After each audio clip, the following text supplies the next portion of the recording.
And we're live at National STOL, at the National STOL booth at Sun and Fun 2025. It's going to be our last broadcast for the week.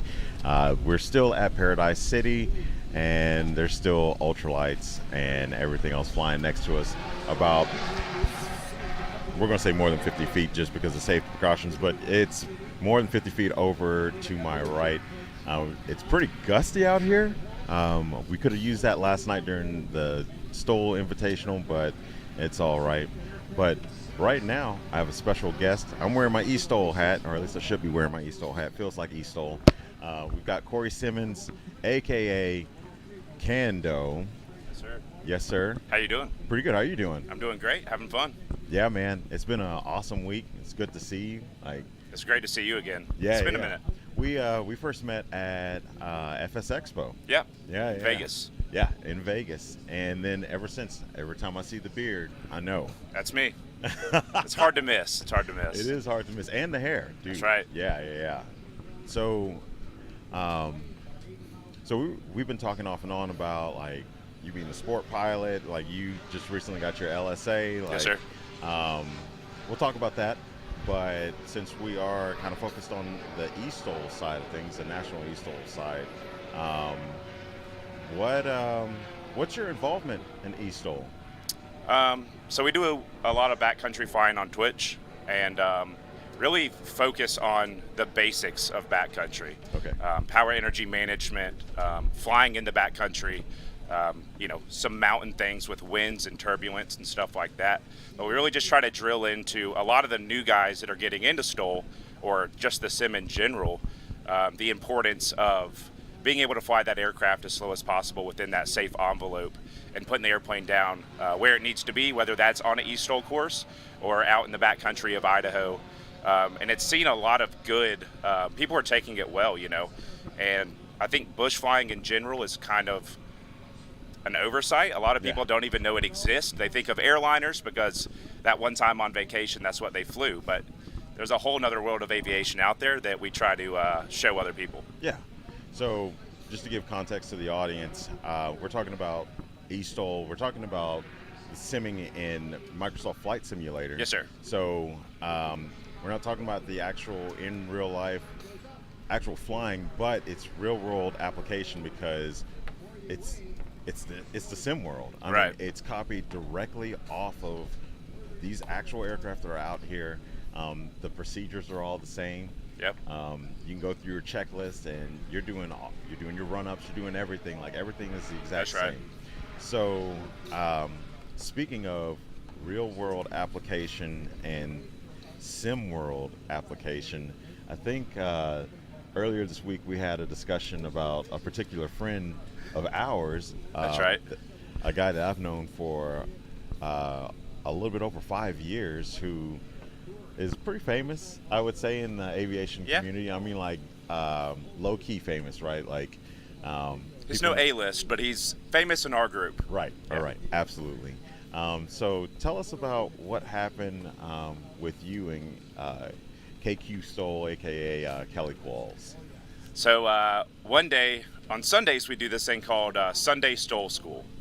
And it's really open to anyone who wants to do it. And we go out, and a lot of times we go to Arkansas because Arkansas just has such a wide variety of strips. You have some long ones, you have some short ones, but it's good to get warmed up and just get people comfortable at hitting their mark without throwing them to the wolves of a 100-foot river bar, stuff like that. So we were in Arkansas, and during Sunday school, we always have new people come in, and I don't know, I know the guys that are with me every day, but there's always new names popping up. So we were at, I believe it was Ponca. Yeah. And we had about a 12 to 15 knot headwind on the side where the big ridge is. I can't remember that runway. But big ridge, so we're getting a lot of downdraft. And we were kind of talking earlier in the day about downdrafts and how winds can really affect your approach, giving you an updraft or a downdraft, whichever way the winds are coming. And we had Zach with us from Patriot, Zach Heald, and he was out there flying. And this new name, amongst many others, popped up, and he was in an X-Cub. And he was approaching Ponca, and the downdraft just ate him. I mean, just sucked him down to the valley, and I was like, oh gosh, that was rough, you know. So he takes off again, and he goes out and loops around, and I'm like, okay, like you're gonna get an updraft here. Let's get some altitude because we got to fight that downdraft again. He comes in full flaps, eats it. I mean, just smacks the side of the hill. And I'm like, all right, like we're gonna get this guy. We're gonna get him in because that's the goal. We all get better together, and we learn from our mistakes. So he comes around again, and I'm coaching him. All right, 50% power, minimal flaps. We got to cut through this wind just to get past the downdraft, and then you're solid. Well, he comes in again, puts in full flaps, and I'm like, oh no, and he eats it somewhat, but he makes it. And I'm like, all right, man, like we're going to get you good. We got you. And then I start looking at his name, and it's K Quaffles. And in Twitch, it's like K Qualls. And I said, we'll get you good unless this is Kelly Qualls. And in the Twitch chat, he quickly responds, it is. So I was coaching Kelly Qualls on how to land in a backcountry ship that he's been to many a times in real life, not knowing that it was Kelly Qualls. But he was on an Xbox controller, so we'll let him have it. We'll give him some grace. We'll give him some grace for sure. Yeah, but it was great. I mean, it was a fun time. So that's awesome. I'm glad that Zach was there too. Like, I'm glad that there was more than one of our little community in Arkansas. Oh, he experienced it for sure. Oh, that's so awesome. Which is so funny because he's like an actual National STOL competitor, and he's been to that strip just naturally in his real life. So, I mean, and I think he said that too. He was like, trust me, I can land at Ponca. And he can. There's definitely video of it. I think there's actually some really awesome photos that he took of a little excursion with him and I want to say Austin Clemens was there, and there was a couple other folks. I can't remember who were there, but yeah. He can do it. We trust you, Kelly. Yeah, absolutely. Love you, dude. So now, let's kind of switch gears. Let's go back to the eSTOL world. And so you have Sunday school, you do flyouts, but you also have other involvement in the eSTOL world. You are with Got Friends. Yes, sir. Okay, and Got Friends is one of the developers for some of the aircraft in the game. So I know some people ask questions like, how does Microsoft allow this, or how do you do this and everything? But there's actual developers that spend their own dime, donations or whatever, but they're spending their own time developing some of these aircraft. And I actually have had the pleasure of assisting y'all. I took some photos of Kevin Hopkins, aka Redbeard. I took some photos of his Taylorcraft, his BC-12D. So tell us about your involvement with that. So me and Got Friends met a while ago, and it really kind of started. I was just helping test the Wilga, which is very popular in STOL and eSTOL. Yeah.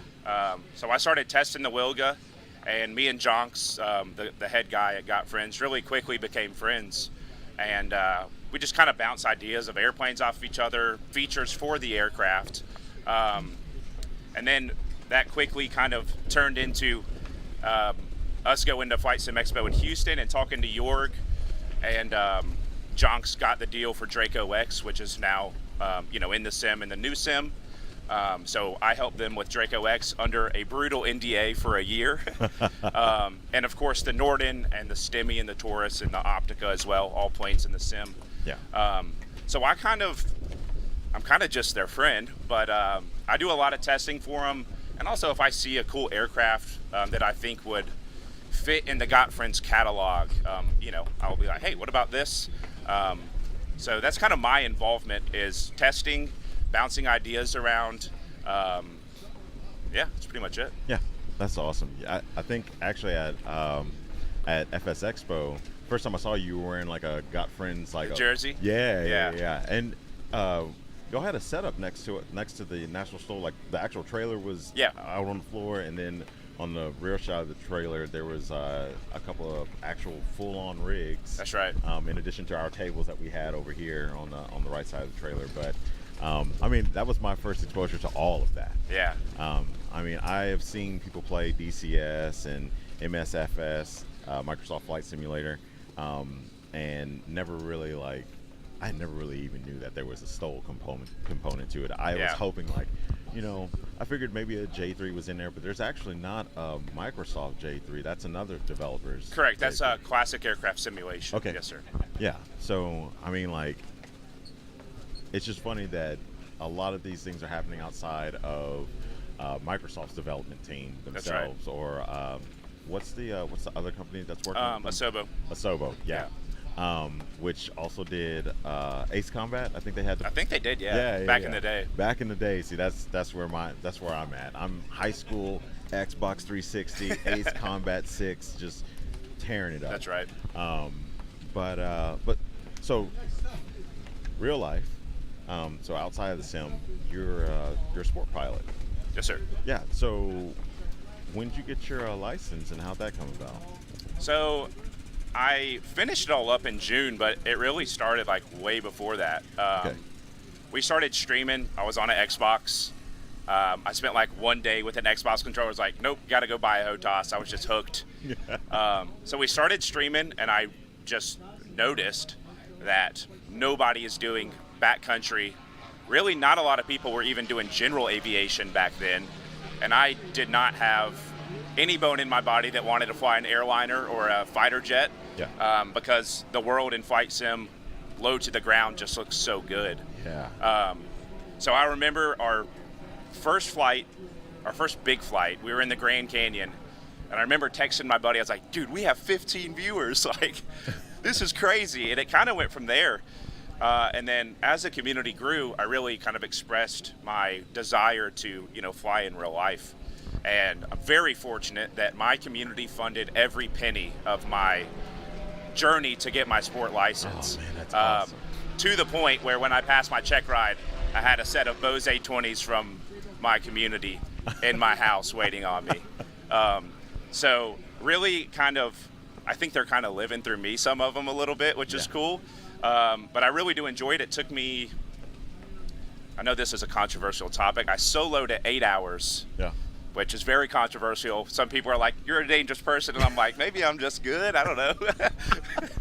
But, the sport pilot's only 20 hours. Yeah. Honestly, near the end of it, I had about 40 just due to the check ride being delayed so often. So I had thoughts of, why don't I just go for PPL, just upgrade it, do my last 20, do some night flying. But I stuck with sport, kind of hoping and praying for the Mosaic to pass and give me some more possibilities. Okay, Especially, my goal is kind of just to get a small backcountry plane like a Highlander or a Kit Fox and just hop around and have fun on grass fields and dirt strips and stuff. So that's really kind of where it started, and kind of my future goal of that is, get something small and just go have some fun with me and my fiance. So Yeah. I should come out to Arkansas and have some fun out. I know, I need to. Yeah, man. It's especially at Birds. It is just. I know it's a shame I didn't make it out for actual Arkansas, but what's it now? It's the Birds Backcountry Flight Festival. Okay, so just a little different. Yeah, just a little different. Basically, all of the founders and chairmen of Arkansas came to the BBFF. It's really weird to say. They came to the BBFF, of course, because it's all the community. It's all the same people. It's all the same competitors. They had a good time. Yeah. Everyone had a good time. It was a lot less pressure than Arkansas. And then they were like, you know what? We're just going to let this fly. Because we had a good time, and there's a lot of planning. And, like, what was cool about that was it's really the setup that really changed. I'm rabbit trailing off of how. Oh, you're good. We got to make it out there, though. Yeah, absolutely. And Oklahoma as well, I heard, is a jam up one. Yeah. Coming out to Oklahoma. The competition was really hot last year, but it's moved, so it's later on in the year. It's in the fall, so it should be cooler. Right. The field's going to be a little bit different. We talked to one of the land developers and contractors and some of the people involved. Justin Tisdale, the Mustache Flyer, he came to the booth the other night, and he told us that there's a little bit different layup of how the field is, and so it should be more advantageous for us to come out and fly, because last year it was pretty challenging. Just wind-wise? Well, wind-wise, the condition of the field, I think Okay. it just rained. There were really bad storms. In fact, I think there were tornadoes in northwest Arkansas Wow. after Friday, not competition day. And yeah, the conditions of the field were, Not optimal. yeah. So that'll be really fun. Cool. So I was talking about the Got Friends Taylor craft, but there's also the A32 as well, Yes, the A32. the Aeropract, Yep. which my discovery flight was in the Aeropract A22, and I know that's the larger version, the Vixen, if I'm I think is it the 22 the Foxbat or the yes, Foxbat? yeah, the 22 is the Foxbat, the 32 is the Vixen. Yeah. So my first flight, my discovery flight, was in a Foxbat, and Nice. while we're telling stories, we might as well, because I can't let Kelly hang by himself. So get to the airport. It's conditions like this, like it's a spring day and it's turbulent air. Yeah. I mean, like it is windy. It's partly cloudy. So we get there, and I had said that I wanted to learn how to do STOL flying, or at least that was my end goal, was STOL and aerobatics. And so they had a Luscombe, an A22, and a Tecnam P2008. Yeah. And so we take the A22 out. A little bushier. A little bushier, yeah. And so, he's talking to me, and I'm still in like my military aviation knowledge and like all the commercial travel that I've done as a passenger. Like he's talking about how it's like, oh yeah, this plane's like 600 pounds, and I'm like, so the both of us like equal this airplane? Okay, that's cool. Like I figured it'd be at least 1,000 pounds, like something. And so we get in and we take off, and we're going from Searcy, Arkansas to Carlisle, Arkansas, which is a 15-minute flight. We get 5 minutes in, and I'm just getting beat up. Like I'm just Beat up. like to no avail. Like I've ridden out of Salt Lake City, Right. which is a crazy nightmare. one. Midday, mid-afternoon, whatever. We're getting beat up real bad, and I'm sweating, and like we're flying. I have the throttle controls, and like the friction on throttle was it wasn't very tight. It wasn't very tense at all. So like it was just from 0 to 100 to like full send with nothing. And so like I'm trying to like modulate the throttle and like do this thing, and like we're holding on to the stick, and it's the Aeropract stick, which has the Y, basically like both of us could be holding the stick at the same time. And like I'm just sweating, not having it. He looks at me, do we need to turn around? Like, yes, absolutely. We have to turn around right now. And like we land, and like in the process of landing, like he does a nice slip. Like I mean, like right now it was cool. For me then, it was freaking out. I'm like, what are we doing, man? Like this is crazy. We get on the ground and I'm shaking. Like I can't do this. I don't think I'm going to be able to do this. Like I love airplanes. I'm like 32. Like I have lived for airplanes, right. And now I'm scared. And so flash forward, I got a Champ. Nice. And I fly into Carlisle to get gas because it's like 15 minutes away from my home field. So like I didn't want to leave Kelly hanging, but like I had to. You had flashbacks flying back to Carlisle, didn't you? Oh yeah. Just like especially today, just like like it's still so new to me.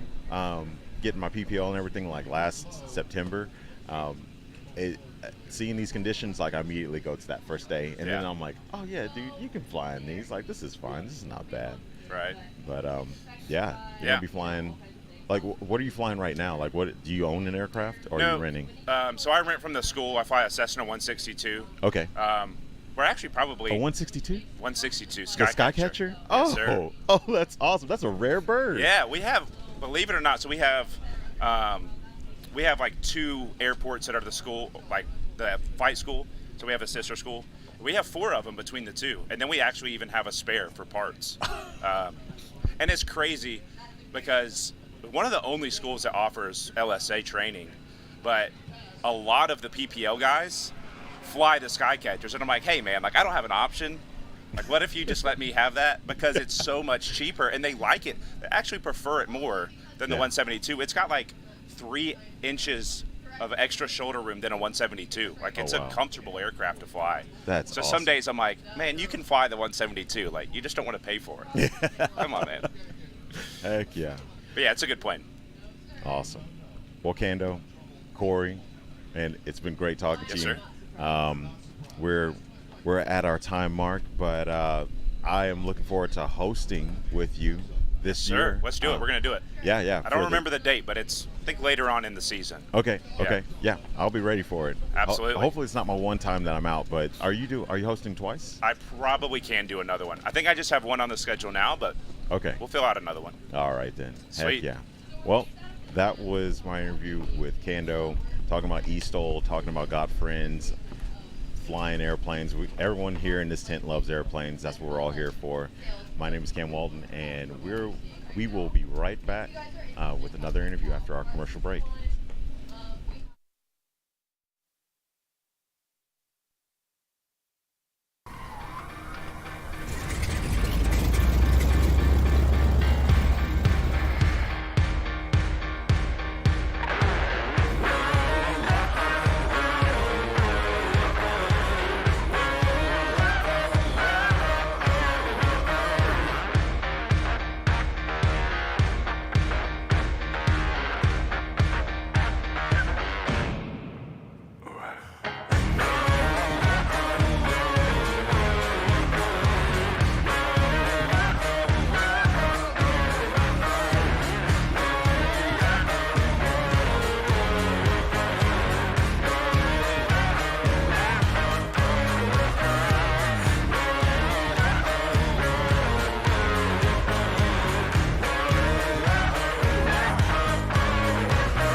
Looking for a more affordable entry into bush plane flying? How about paramotoring, aka the dirt bike of the sky? Paramotoring STOL is the next best thing, and this adventure motor that you wear on your back is your ticket to getting airborne quick. At Aviator Paramotor, our 2-week training takes you from zero to hero. Sunrise this morning, it was beautiful. There was a thin layer of fog flying. It's just like all the stress and all that kind of just floats away. It's really peaceful. From no experience to feeling confident and competent flying on your own. Let the team at Aviator Paramotor in Lake Wales, Florida teach you your new superpower of running into the sky. Classes are filling up quick, but there are spots available today, so call now. Side effects include, but not limited to, significant life changes, foot drags, ear-to-ear smiles. Find the extreme freedoms of ripping around the skies in your new adventure motor with friends.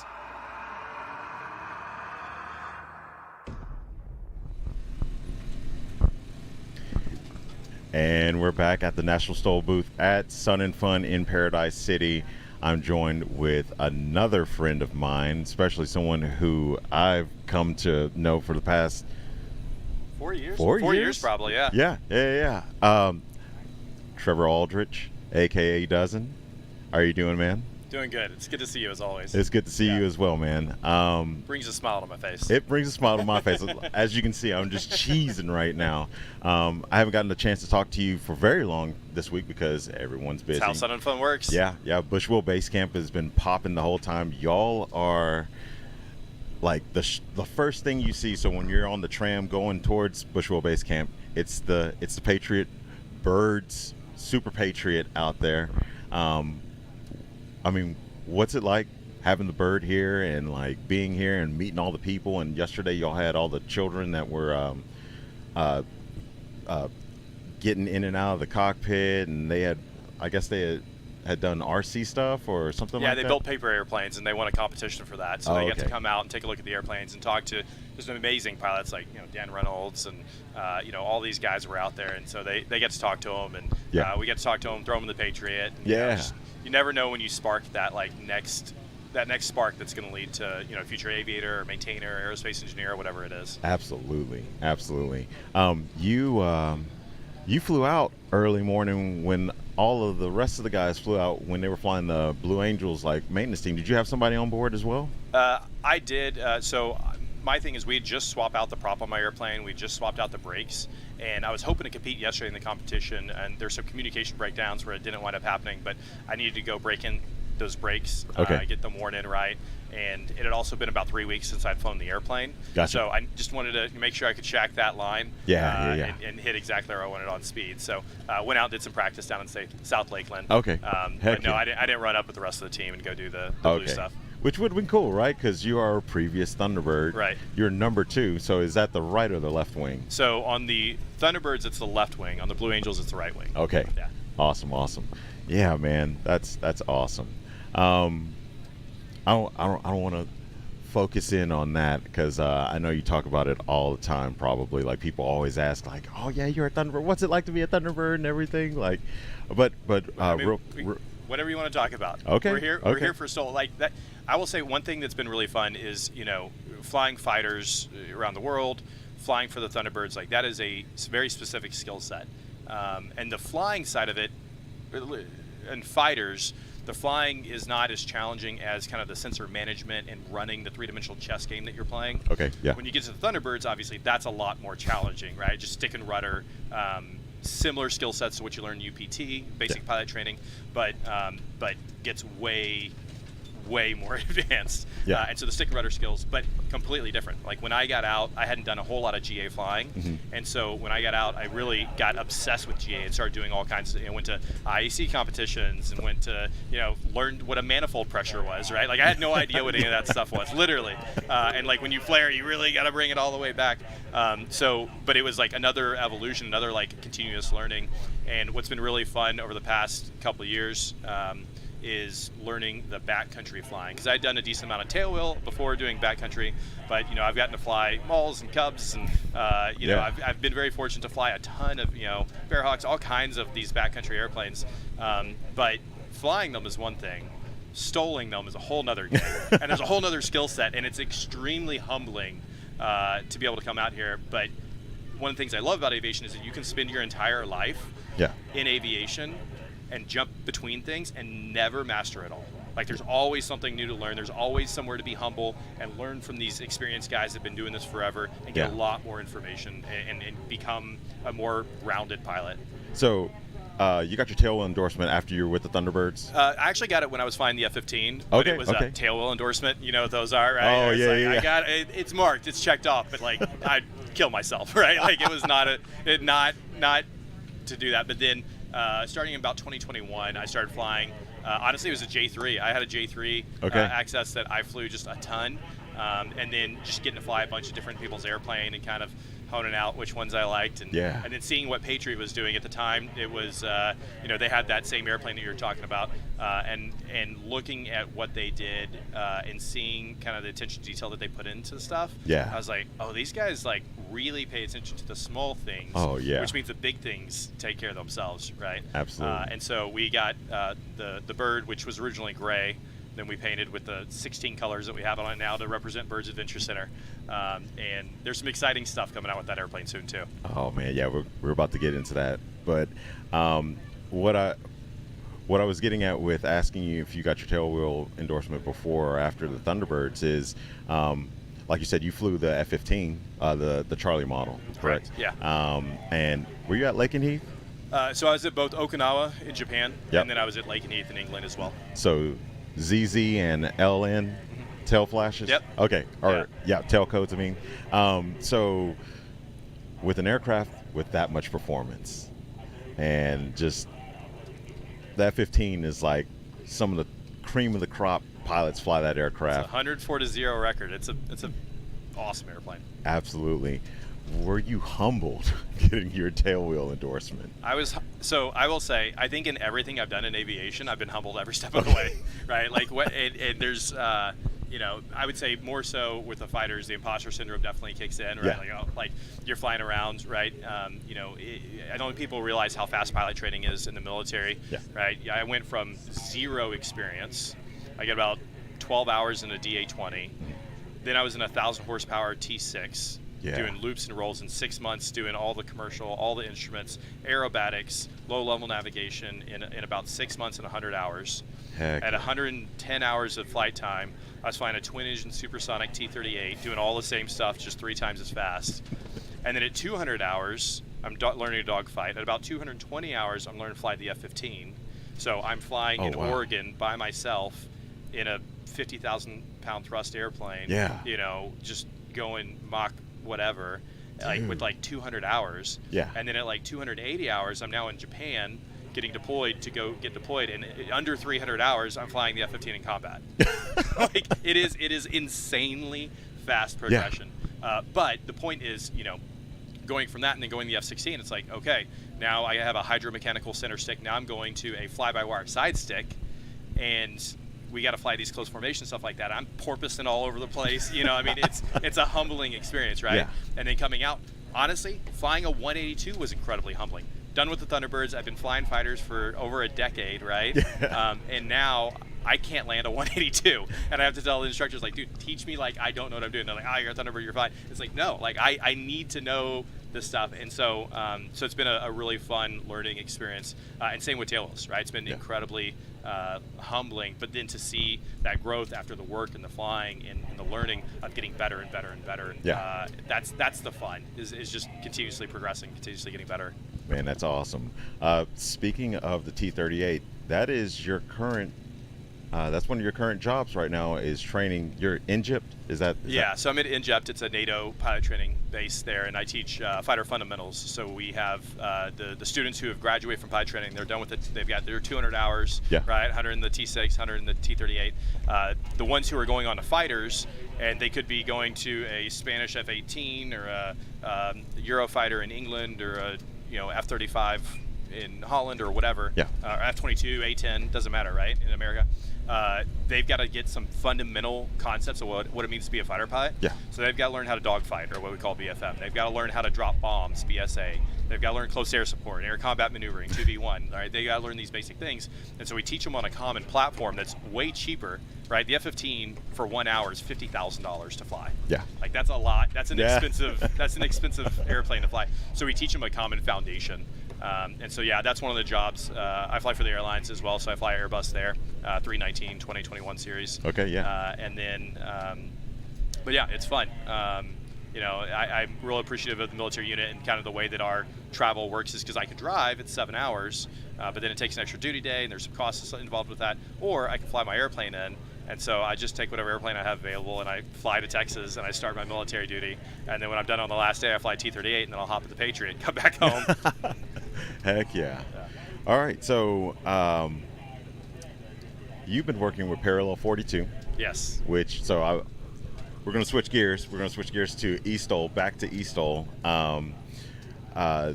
I was with y'all last. I mean, I wasn't with y'all, but we were all at Birds last year. Well, I think it was the Ark and STOL 2 years ago. Okay, yeah. Where we first met them. Okay. And then this year we started really hitting the ground running with a Okay. plan. Awesome.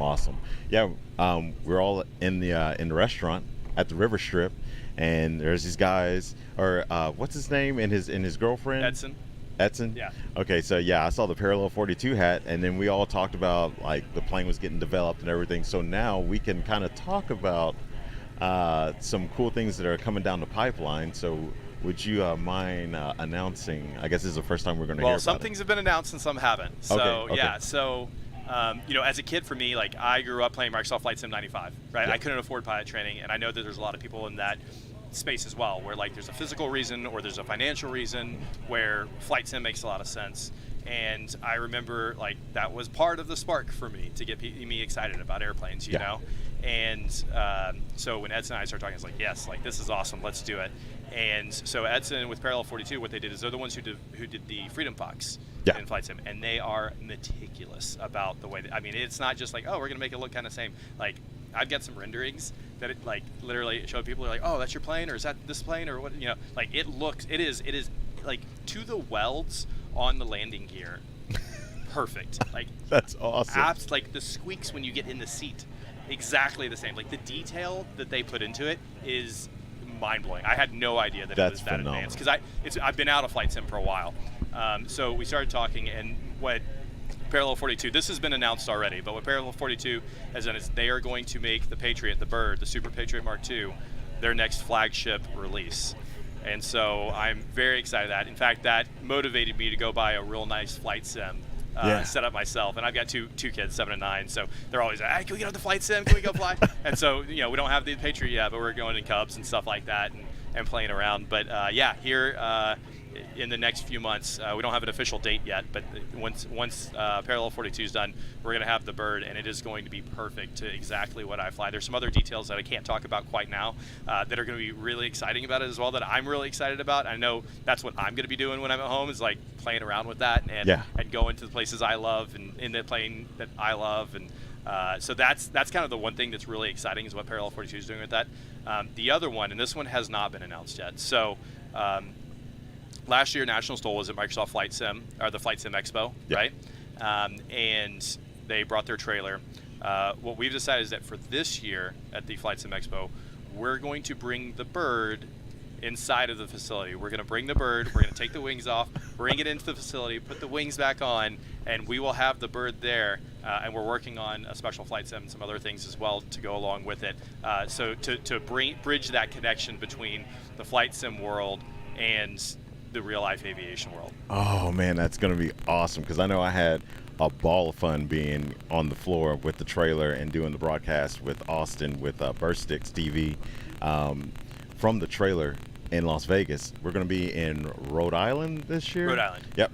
And the Bird's gonna be indoors. It's Rhode Island, the 27th through the 29th of June. Okay. Yeah. Awesome. That's super exciting.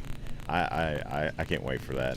I know that we're trying to do some talks to figure out like how we can all be up there and having a ball. So that's going to be really fun. It's going to be a good time. Zach will be out there, and it'll be a good time. Oh man! And it's a pretty plane. If you haven't seen it in person, it's one of those things, like some airplanes, when you see them from far, they look good. Yeah. But then when you get up close, you're like, oh. And this is one of those airplanes. Like up close, it is just.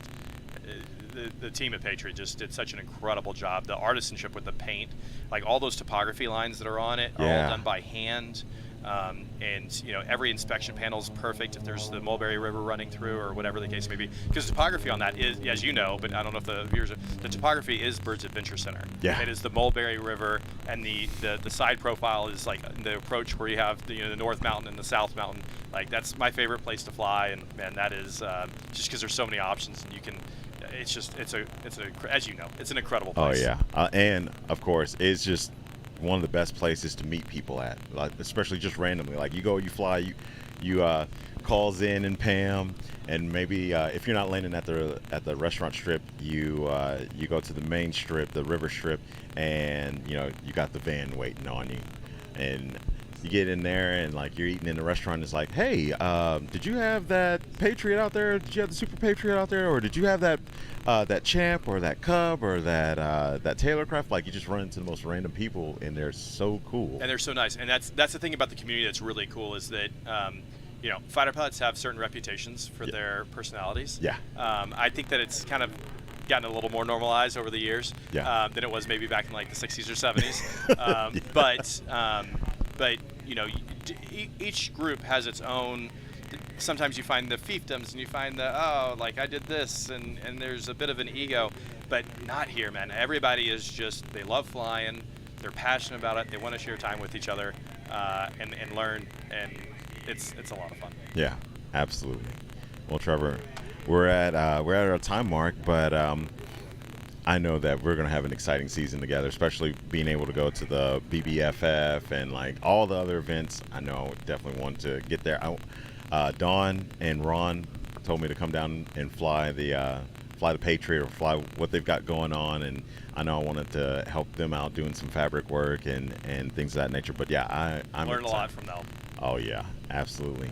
But I'm excited for what the future unholds, or what the future holds. Sorry, and I can't wait until we see each other again for sure. Absolutely. Good talking to you, Cam. Yeah, good talking to you See you too. guys. So that was Trevor Aldridge. I wish we had gotten into how he got his call sign. I know how, but maybe you might know how too. So anyways, we are going to be back after our commercial break. We'll see you in a second.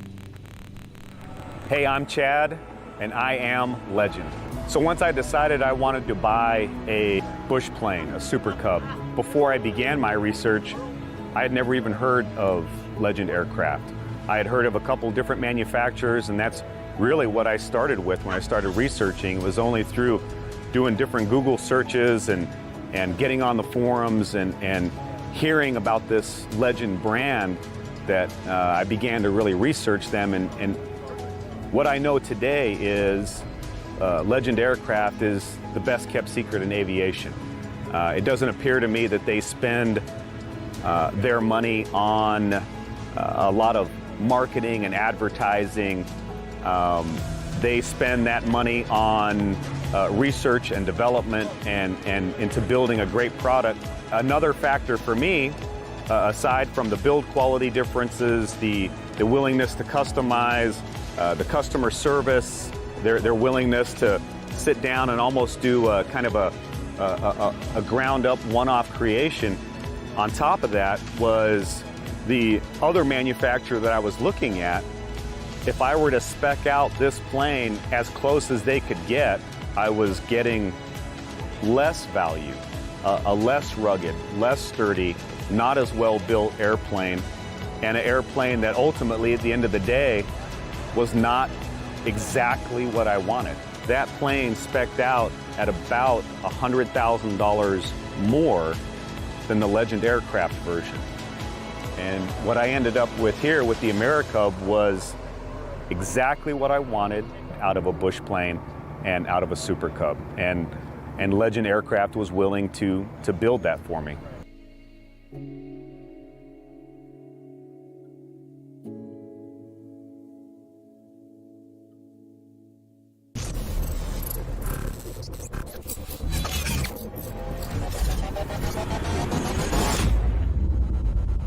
Loud suit on, that'd be you. And you were funny. And we're back at National STOL booth with some of our most illustrious people. Would you say, Matt? People, pilots,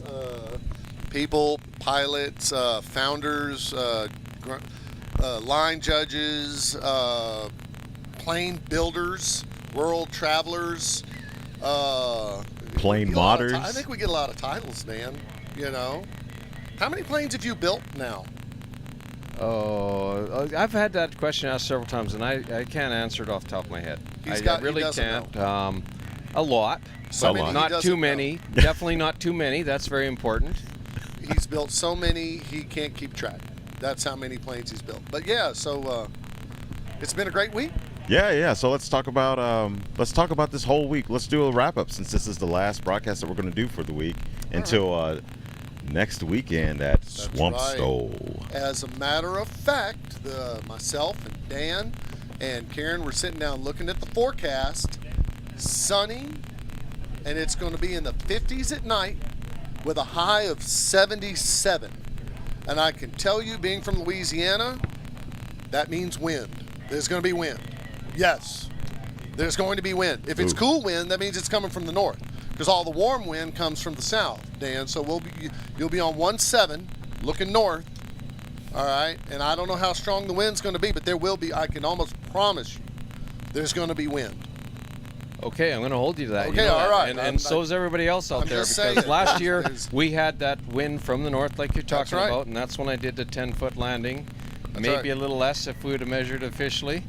So, yeah, bring it on. Bring it on. Let's break a world record. Why not? Right there in Jennings, Louisiana. Yeah, we're real excited. We're excited about the weather. We're excited about Cajun Strong playing. That's a very popular band down there. Yeah. They're very well known. I was talking with some of the folks from Jennings yesterday. Man, the food arrangements have all been made and everything's all set up. Adam Gordon, the host, he's been hard at work. Everything's ready. We're ready to go. Now, and I've got my hotel reservations. I don't know about everybody else, but I've got I've been advising people. I made my reservations like 4 months ago. You know, I knew what was going to be up. Okay. You know, and I will be at the Days Inn Thursday early to get a good room. You know, so I know what it is. I'm pretty sure we're filling the hotels up again. Yep. So have to be. We're all going to be there. Be ready.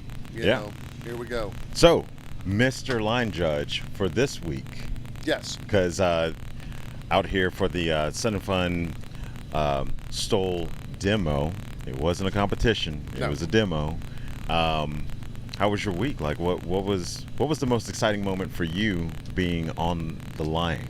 Well, I'll tell you what was the most exciting moment, and it has to do with this guy, is we had a wind shift late in the competition, and the wind started blowing strong right down the runway.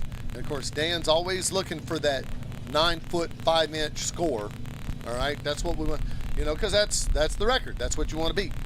And we all kind of got excited, and then Dan took off, and the wind just kind of went, well, it just kind of died on us. You know, and but no, it was an exciting weekend, and if I could give a shout out, you know, we had a lot of good piloting going on. You know, Dan did a great job. Doug Jackson was out here with his Badlands Traveler, did a great job. Of course, Uncle Jerry pulled up to the line, and we had a little bit of a crosswind coming from the right, and a practice of competition short takeoff and landing pilots is if the wind's coming from the right, you'll get on the left side of the line, so that you can kind of cheat a little bit. You can pick up a couple of feet that way. You know, it's a technique. And he went too far left, and his wing touched the flag, and then he had to put his prop in beta and push his own airplane backwards and just kind of show off. Look, everybody, I can make my plane go backwards. It was pretty cool, though. Yeah. But no, Jerry Clemens had some really good runs. Austin, always a good performer. But and we just had some real good. Patrick McIntyre had a really good takeoff. Man, he was number 4 in the Alpha group, and on the last night, he had a takeoff. Crowd went crazy. Yeah, last night was awesome. Oh, it was awesome. We had a couple thousand people out here watching the STOL demos. But if I were going to give an award to some of the best pilotage, not necessarily the best score, I got to give it up for my man Warren Grobelar. Okay. Warren hit the line with his tire 3 times, and the first night he did it 2 times in a row. And to have your tire touch down on about a 5-inch wide bit of chalk, and to take your airplane and put it down, you know, within 6 inches of where you're looking to put the tires, that's incredible. To do it anytime, but to do it twice in a row, and then to come back on the last night and do it again, that was excellent. And I really think it speaks to the level of pilots that we're dealing here, the precision flying that you're seeing on the circuit. You know, I know when Dan's dialed in, he's never more than about a foot past the line. You know, And you go to any kind of fly-in at your local airport, you know, and they'll have a spot landing contest. And, you know, if somebody lands within a foot of the line, you know, that's automatic winner, winner, chicken dinner. Yeah. But you got to land within a foot of the line and get on the brakes and put your prop in beta mode and get your RPMs back up and just dump your flaps. There's a lot to it. Yeah. There's a lot to it. And watching these guys come out here and do this all the time is just amazing. Yeah. You got to see it. You got to see it to believe it. You absolutely do have to see it to believe it. Dan, last night, I'm going to say that we had some of the best wins towards the end of last night, and you had. Okay, I was on top of the trailer, and I couldn't see where you were touching down and stopping. Like the Connex over here was blocking my view completely of that and of where your tires were leaving the ground. So how was last night's competition for you, or I'm sorry, last night's demo for you compared to the rest of the week? So last night, the first night was steadier winds. Yeah. And I think I put a 35-foot landing distance that night on one of the runs. Last night I think 33 maybe was the shortest one. My combination was like 71.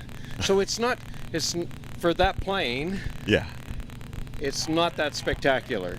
Yeah. But compared to the rest of the planes out there, yes, it would appear that way. But that plane, if you can get a 10-mile-an-hour wind down the nose, which we did not have, and if it wasn't steady or was quartering or something, it shortens everything up like drastically. Every mile an hour you get beyond 10, it just gets shorter and shorter exponentially. And so, yeah, I'm always looking for that 15 down the nose and steady enough I can trust it to ride it in. And it didn't give it to us this time around. But it was still a great event, and you get what you get. Yeah. And the last 2 years I've been here Thursday night. I mean, I've done my best here, combinations. Out of all the places I've gone, and Valdez and all that, my combination here 2 years ago was like 27 feet, which is the second shortest ever at a sanctioned event, and just shy, Frank Knapp's is 24 and a half. You're talking this far between a takeoff and a landing. The bar is set so high. It's so high.